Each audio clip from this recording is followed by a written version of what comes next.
us, and let us dive straight in with the 2016 election. Or, as you may know it, I don't even believe in past lives, but I must have done something really fucking terrible in a past life to deserve this. I'm sorry, 2016. This week has yet again been dominated by Donald Trump, which is irritating in and of itself, because WikiLeaks continues to release emails connected to the Clinton campaign that raise serious issues, from that campaign's behaviour, to the fact the hack may have come from the Russian government, to how journalists should respond to stolen documents. But it is hard to focus on any of that when the man who could be our next president is now one unearthed 90s-era Teen People interview away from being on a sex offender registry.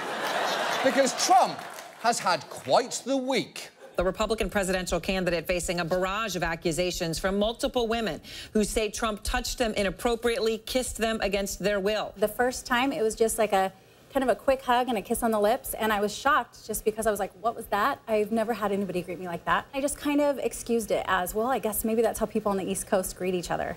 OK, well, first, that is horrible, but for the record, that is not how we on the East Coast greet each other. The way we greet each other is very simple. We don't do it. We stare at the ground and hope the other person moves away quickly so we can go back to muttering under our breath without seeming crazy. That's how we do it on the East Coast.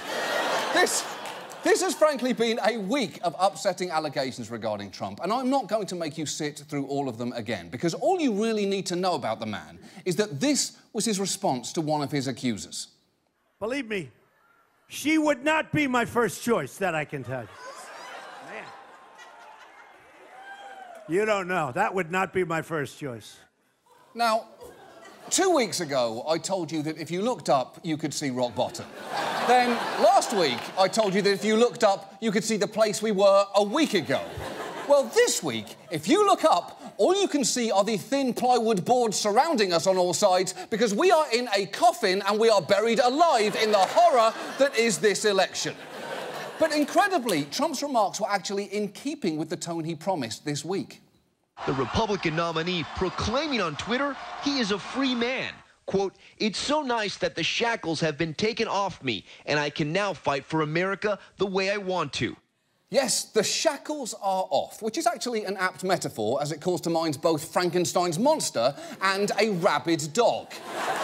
And before I start to run through what Trump has said this week, keep in mind, we tape this show at 6 p.m. So here is a rundown of some of the things he feasibly could have said between now and the point when we air. All those clowns people keep seeing would be appointed to his cabinet. He can get the best deals with China because he is, in fact, 100% Chinese. The border wall is going to be constructed out of Rosie O'Donnell's bones. Abortions are caused by low-energy storks. And finally, it's not rape if it happens on a yacht. But here is what he has said as of now. First, he burned bridges with his own party, calling Paul Ryan weak and ineffective, and then, at campaign rallies, dialed the knob up to full-on conspiracy theorist. Hillary Clinton meets in secret with international banks to plot the destruction of U.S. sovereignty. This is a conspiracy against you, the American people, and we cannot let this happen or continue. Holy shit! That is not the kind of thing that a presidential candidate says. It's the kind of thing... It's the kind of thing that a man in a tinfoil hat screams inside his concrete bunker because he thinks his soup cans have been bugged by the lizard people in the White House. But Trump isn't just rampaging against his political opponents, he's rampaging against his own campaign. When one journalist tweeted that at a recent rally, a Trump supporter was standing in the back shouting, "Stay on the issues," his own campaign manager, Kellyanne Conway, responded, "That was me, I was there." And even if she meant that as a joke, it's not a great indication of how much control she has over her candidate. It's like she's already thinking ahead to her campaign tell-all book, or possibly her tell-all trial at The Hague. But perhaps most ominously of all, Trump took a theme that has been dancing around all this campaign and made it explicitly and frighteningly direct. The election is rigged. It's rigged like you've never seen before. You see what's happening? The process is rigged. this whole election is being rigged. OK. Telling your supporters the election is being rigged is legitimately dangerous, because faith in fair elections and a peaceful transfer of power are essential foundations for a democracy. And undermining them is like asking why one of those giant eagles didn't just fly Frodo all the way to Mordor in The Lord of the Rings. If enough people start thinking that way, the whole thing kind of falls apart. And just a quick side note here, please address your long rebuttals about why the Fellowship of the Ring did not go with that plan, because it would have sacrificed the secrecy of the Ring Bearer's mission, to John Oliver at justkidding.go-fuck-yourself.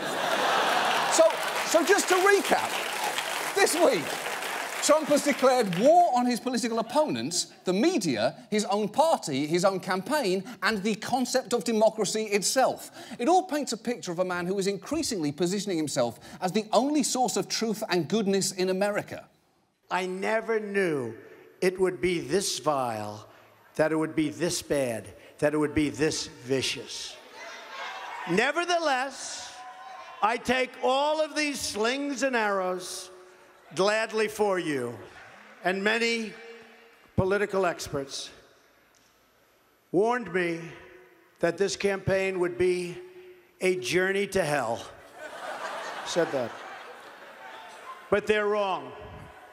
It will be a journey to heaven. You heard right. He sees himself as a lone, persecuted saviour who started out in construction, is suffering on behalf of his followers, and will one day take them to heaven. We have known for a while that Donald Trump believes he's the second coming of Christ, but it turns out he might mean that literally. The only real difference being, with Christ we think, what would Jesus do? And with Trump it's more, Jesus, what the fuck did you just do? And now, this. And now, the most patient man on television, 2016 election edition. I wouldn't vote for Hillary Clinton if you gave me $1 million. Now, as far as Zika is concerned, I think maybe we could get a pill that we could swallow that would make a smelly smell come out on our skin that would make the Zika mosquitoes disappear. Ted Cruz has this "Make America Great Again" on his cap. Well, that's Donald Trump. Tell you. That's a Donald Trump line, "Make America Great Again." That's Donald Trump. Trump telling everybody to raise their right hand kind of reminded me of Hitler. Does he want to have another Third World War? I am sick about the way Hillary just pandered to all the black folks in South Carolina. You know, it was black this, black that. I got to go save the blacks. When did she become secretary? Hillary Clinton? Yeah, is she still secretary? No. You live in our country, correct? I certainly do, yes. You're right there in the dental aisles, right there, where you're at. Bob, thank you. The weirdness of this is ridiculous. Jesse, thank you. The media is on the Democratic side. And, hey, if there one thing I'd like to ask you. Sure. Have you ever heard of Cassius Clay? Oh, of course. Yeah, and then Lou Alcindor, what a cool name. Well, why did they change their names? Okay, Brian, that's another topic for another day. Moving on. Our main story tonight is, unfortunately, continuing coverage of the 2016 election, or as it's better known, Lice on Rats on a Horse Corpse on Fire 2016.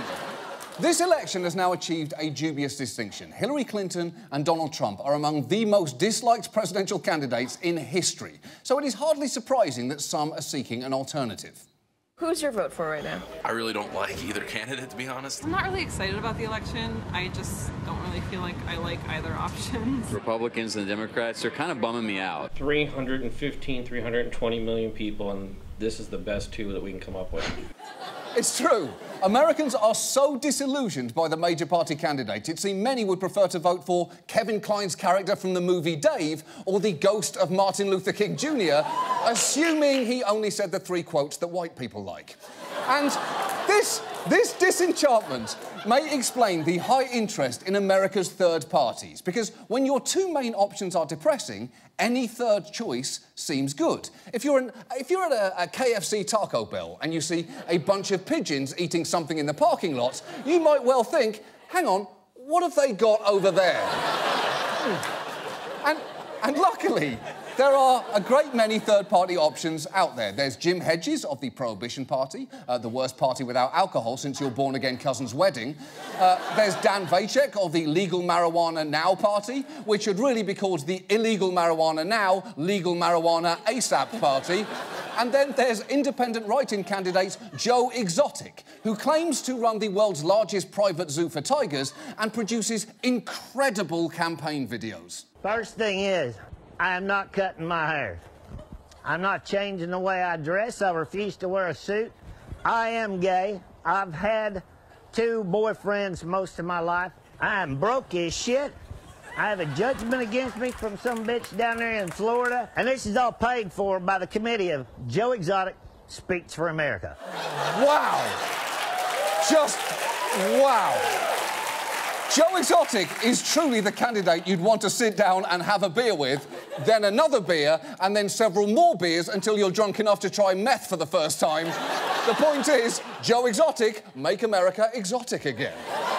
But the best known of the lesser-known candidates are clearly Libertarian Gary Johnson and Green Party nominee Jill Stein. In a poll just last month, more than 1/3 of young voters said they are considering voting for one of them. So they are worth taking seriously. And before we go any further, we should probably address the common critique that third-party candidates can siphon off votes and potentially wind up electing an ideological opponent. And there is some historical precedent for that, from Teddy Roosevelt's 1912 run, which arguably helped to elect Democrat Woodrow Wilson, to Ralph Nader in 2000, winning nearly 100,000 votes in Florida, a state which Al Gore famously lost by just 537. But third parties are a little touchy about that whole spoiler tag. Just watch Gary Johnson respond after it's brought up. What do you guys make of the idea that you are a spoiler candidate? It's horrible. Why would you even say that? We're giving people a chance to vote for something as opposed to the lesser of 2 evils. We're not spoilers, we are the first vote. So I guess we should drop out. Is that what you're saying? Is that your editorial here? OK, Gary, just relax a little bit. You've already undercut your credentials as a serious candidate by wearing a yellow tie with jeans. Come on, Gary, you're running for president, not officiating Pikachu's beach wedding.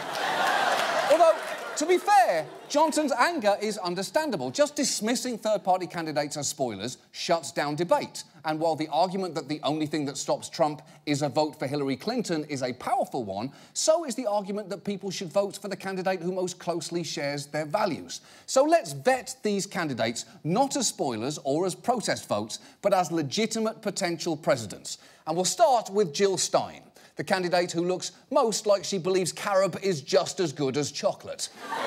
Now, Stein is currently polling around 2%, and she has a lot going for her. She's a doctor who practiced internal medicine for 27 years, and she has a broadly appealing pitch, from environmental issues to expanding LGBT rights to reducing income inequality. But when it comes to policy, we all know the devil is in the details. So how exactly is she going to accomplish her goals? And let's start with the plan that has been central to her candidacy. We're the one party that's actually calling for canceling student debt and bailing out a generation of young people like we bailed out the bankers on Wall Street. We can do that for this generation and unleash them to be the stimulus package of our dreams. OK, hold on, because stimulus package of your dreams sounds like how Paul Krugman describes his penis.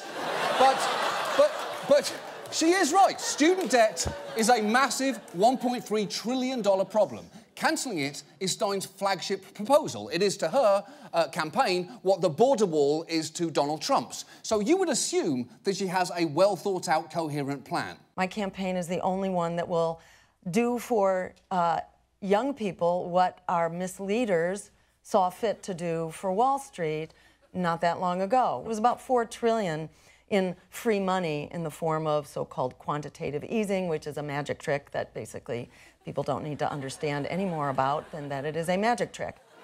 No, it isn't, though. It is a very complicated monetary policy tool. And while it might not be important for most people to understand it, you certainly have to, and I don't think you do. Because for a start, while Jill Stein has said the president has the authority to cancel student debt using quantitative easing, that is absolutely wrong. The president does not have that authority, only the Federal Reserve does, and it does not take marching orders from the White House because that would be extremely dangerous. You don't want to give presidents the power to just create new money whenever they want to. Think of it like this. If Joe Exotic is elected, you don't want him to be able to order the Fed to create money for the most lavish tiger-themed orgy the nation has ever seen, because they would then have to print the $3,500 it would take to do that. So that issue alone makes her plan a non-starter before we even get into the fact that quantitative easing does not apply here. Stein is implying that it was used to cancel banks' debts, and that is absolutely not what it did. Using it the way that she's describing amounts to a president unilaterally passing a new law and funding it by printing new money. And the dangers of that should be pretty obvious. In terms of how fundamentally flawed that is on every level, it's basically akin to saying, I'll make us energy independent by ordering the post office to invade Canada. No, Jill, that's impractical, it's a terrible idea, and you don't seem to understand anything about it. When I said her student debt proposal was her version of Donald Trump's border wall, I meant it. Because the only way it could be any more unlikely is if she claimed Mexico was somehow going to pay for it. And for a candidate who seems to be running on principle, it can be hard to pin her down on what those principles are. After the EU Brexit vote, her campaign issued a statement in which she called the decision a victory before changing it to read, I agreed with the UK Greens who supported staying in the EU. And in response to charges that she was anti-vaccination, she tweeted, there's no evidence that autism is caused by vaccines, before Jill Stein, a doctor, remember, replaced it with a more equivocal, I'm not aware of evidence linking autism with vaccines, leaving the door open for doubt and fucking measles.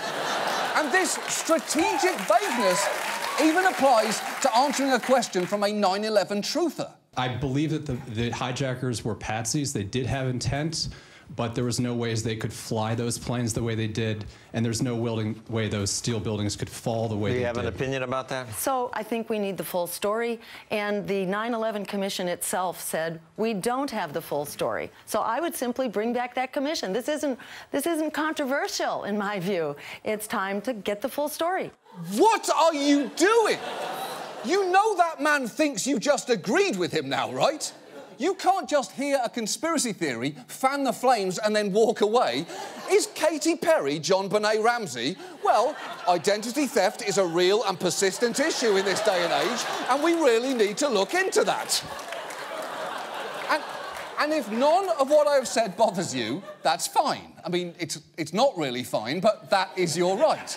But you are also going to need to co-sign on one more awkward thing, and that is that Jill Stein recorded several albums as part of a 90s folk rock band called Somebody's Sister, and you don't get to not hear what they sound like.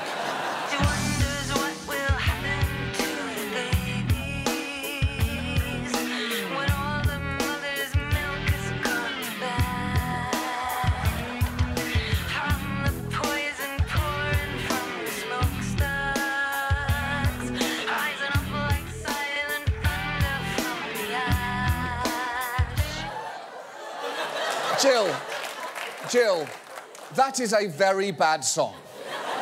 For a start, Silent Thunder is nothing. You're describing silence.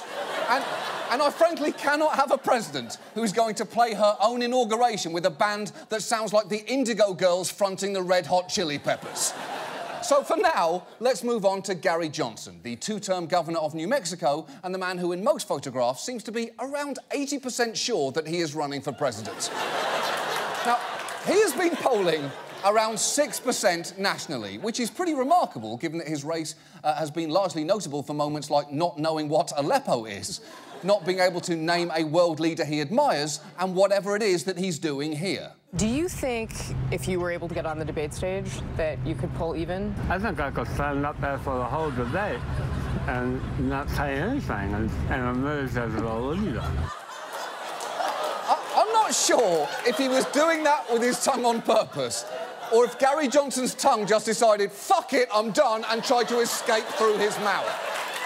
But, look, there is obviously more to Gary Johnson than just mistakes.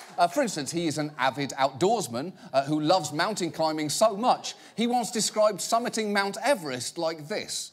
People ask me, gosh, what was it like to conquer Mount Everest? Well, I did not conquer Mount Everest. She lifted her skirt and I got in there and got a peek and it was really cool. Okay, I'm still a little confused here. Did you actually climb Mount Everest? Or did you just dry hump the side of it and then go home? It was great. Now smell my finger, there's still some mountain air on it. What is wrong with you? Now, as for his policies, as with Jill Stein, there is a lot to like there. He supports marijuana legalisation and opposes the death penalty, civil forfeiture and police militarisation. But scratch beneath the surface and there are some positions you may be less comfortable with. For instance, he opposes having a minimum wage, and when he says he's for smaller government, he's not kidding around. Governors, could you name 3 federal departments or agencies that you would eliminate? Education, the Department of Commerce, and Housing and Urban Development. How's that for starters? Whoa there! He's giving up government agencies left and right. This is Sophie's choice if she hated all of her children. Take both kids, I'm sick of stepping on Legos. Off you go.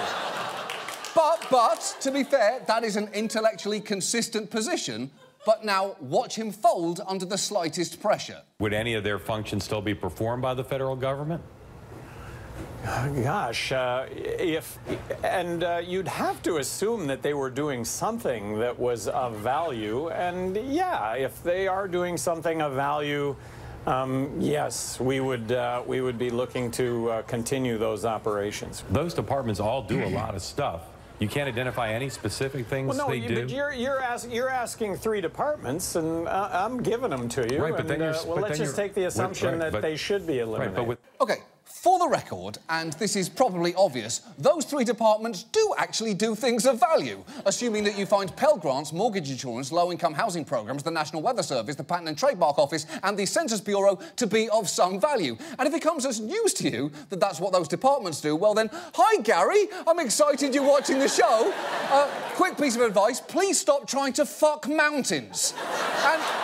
And again, like Jill Stein, Johnson is prone to overly simple solutions that could have disastrous consequences. Just look at how he applies his small government approach to tax policy. If I could wave a magic wand, I would eliminate income tax, I would eliminate corporate tax, I would abolish the IRS, and I would replace it all with one federal consumption tax. Come on, Gary. You have a magic wand and the first thing you do is eliminate income tax with it. Shame on you. The first thing anyone should do is make soap taste as good as it smells. And fuck you. Don't judge me. It's not the only thing that I would do. It's just the first thing I would do. But that magical, simple plan gets complicated very fast because Johnson says his consumption tax would be between 23% and 28% on almost everything you buy, and that could clearly hurt poor people the most. So his answer is that every single home in America would receive a prebate check each month, covering the cost of the sales tax up to around the poverty line. But when a presidential advisory panel studied a similar proposal a decade ago, they found that it's not just that simple. Aside from the complexity of the prebate programme, which, by the way, would become America's largest entitlement programme ever, for this policy to work, they suggested the sales tax would have to be way more than 28%, with the burden falling heavily on the middle class. And to avoid all that, there might have to be savage government cuts. But rather than honestly admit that, Johnson tries to wriggle out of the subject. The big problem with doing what you're doing is you wind up cutting the amount of revenues that government has to work on. No, actually, it's revenue neutral. The whole proposal. That's not so. According to economists, that's not so easy to achieve. Well, maybe not. Because you're doing. But why? Just to give you the context, why? If you say the fair tax number that's usually thrown out is 28%, this would be your consumption tax. So you're automatically reducing the 39% from the top level down.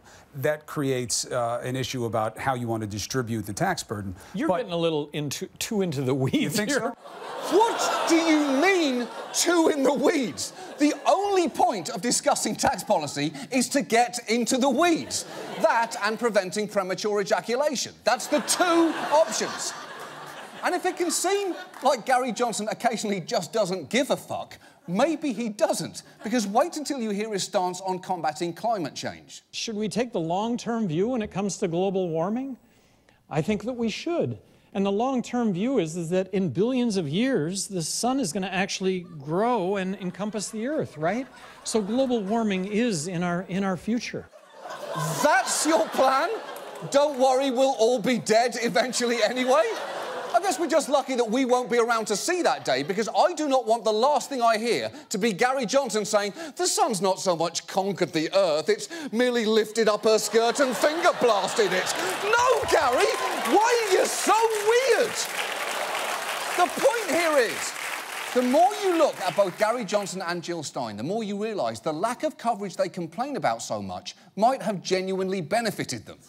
Because their key proposals begin to crumble under the slightest scrutiny. And look, I would love for there to be a perfect third-party candidate. I even understand the argument that a third-party candidate can put a new issue or a new solution on the table. But it is hard to make the case that that is what's happening here. There is no perfect candidate in this race. And when people say you don't have to choose the lesser of two evils, they are right, because you have to choose the lesser of four. Anyone who goes into a voting booth on November the 8th and comes out saying, I feel 100% great about what I just did in there, is either lying to themselves or did something unspeakable in that booth. And that means, as uncomfortable as this is, everyone has to own the flaws of whoever you vote for, whether they are a lying, handsy, narcissistic sociopath, a hawkish, Wall Street-friendly embodiment of everything that some people can't stand about politics, an ill-tempered mountain molester with a radical, dangerous tax plan that even he can't defend, or a conspiracy-pandering political neophyte with no clear understanding of how government operates and who once recorded this folk rap about the virtues of bicycling.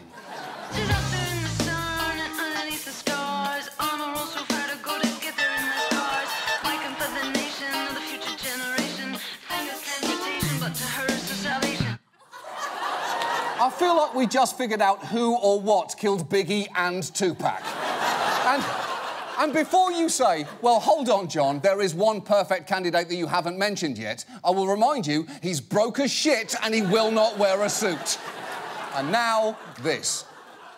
And finally this week, a glimpse into the inner workings of the most patient man on television. Steve joining us from Haymarket, Virginia, Republican line. Good morning.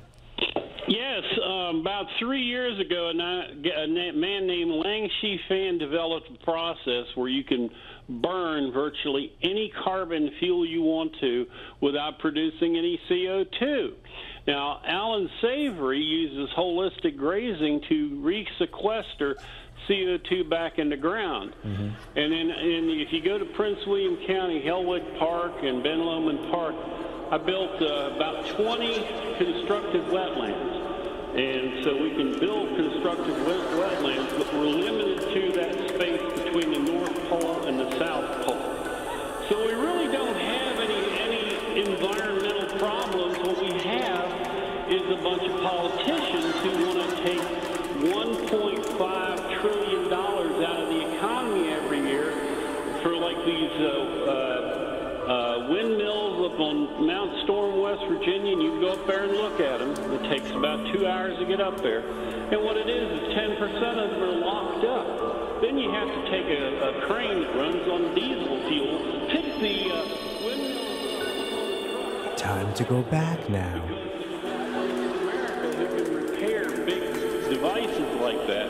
So you have to take them to Mexico, fix them, bring them back up with a truck again, and put them up on them poles. So we really do not have any green alternative. The mirrors in Las Vegas burst into flames here recently because they haven't quite figured out that the Earth rotates. You don't have to move mirrors. Well, Steve, thank you for the call. That's our show. Thank you so much for watching. See you next week. Good night.